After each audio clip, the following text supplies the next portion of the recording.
Bonjour, je m'appelle Marie Forget, je suis enseignante-chercheur au laboratoire EDITEM à l'Université Savoie-Mont-Blanc. Je suis géographe et je travaille principalement sur le nexus mine-énergie en Amérique latine. Donc, je suis aujourd'hui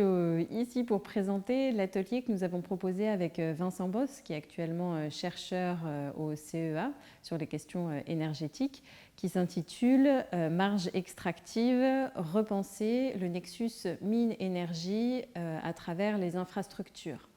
Donc cet atelier, nous l'avons pensé puisque nous considérons que les infrastructures, pour les géographes, permettent de structurer des territoires, mais ont des fonctions beaucoup plus importantes que ça, puisque les infrastructures sont en elles-mêmes porteuses d'une dimension politique extrêmement forte. Mais les infrastructures, on peut aussi les appréhender comme des outils heuristiques pour mieux percevoir ou mieux analyser finalement les relations au territoire à différentes échelles, de l'échelle individuelle, donc très micro, à l'échelle étatique, voire supra-étatique, jusqu'au réseau mondialisé. Donc les marges extractives à l'heure actuelle en Amérique latine et en Amérique du Nord sont extrêmement nombreuses, notamment en ce qui concerne les extractions énergétiques, mais également des marges extractives agricoles qui ont été présentées également au cours de l'atelier, qui sont souvent aux prises avec le déploiement d'activités industrielles, d'extraction industrielle de ressources naturelles. Donc, au sein de cet atelier, qui était un atelier pluridisciplinaire, 5 présentations ont été réalisées avec des points saillants et des discussions entre ces différentes présentations qui ont été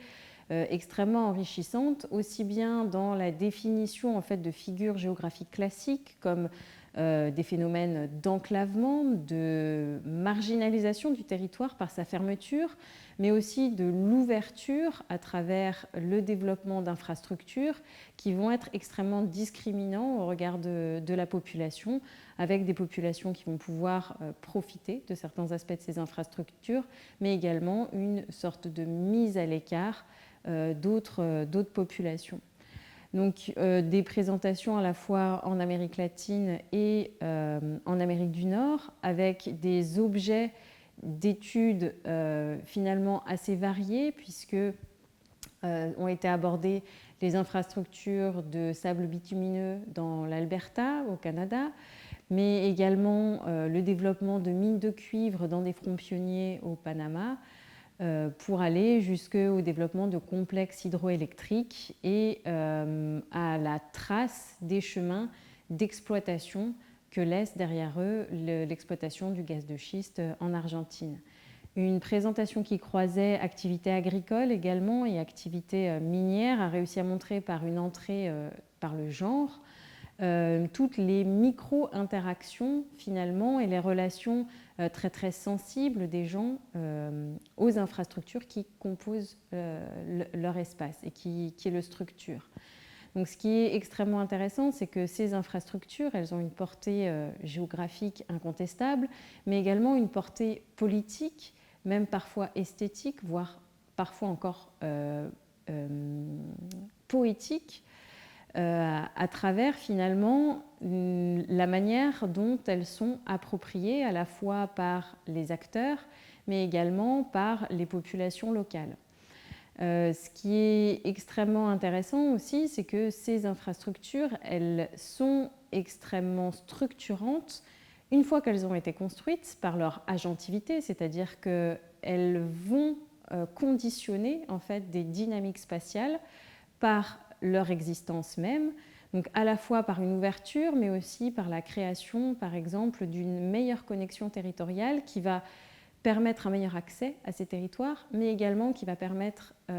induire finalement une facilité pour les populations locales de s'exiler face à toutes les perturbations que peuvent connaître leurs territoires.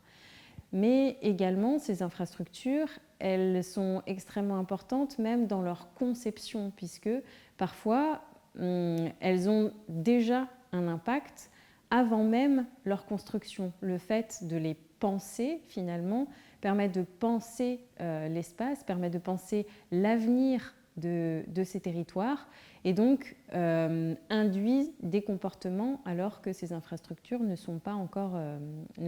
développées. Un autre point saillant qui a été mis en évidence, c'est le rapport finalement à la modernité de ces infrastructures avec une reconstruction finalement d'un monde extrêmement moderne, de l'idéologie du progrès.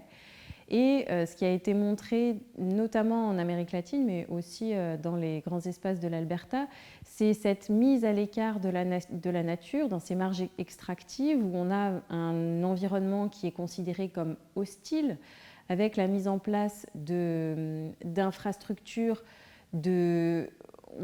contrôle, une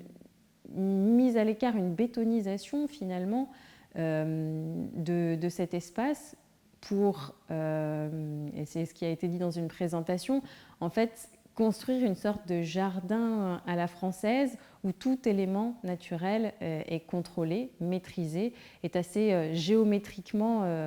réfléchi. Et de manière assez intéressante, le retour de cette nature qui est totalement reconstruite après ces exploitations, soit pour intégrer des infrastructures qu'on ne démontera pas, soit pour remplacer des infrastructures obsolètes qui auront été réappropriées finalement par ces espaces de nature. Dans cet atelier, ce qui est extrêmement important, un des points saillants, c'est aussi qu'il a été possible de discuter finalement la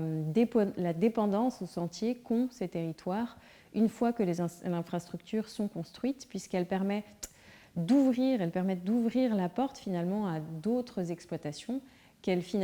légitimisent, puisqu'elles ouvrent un espace de front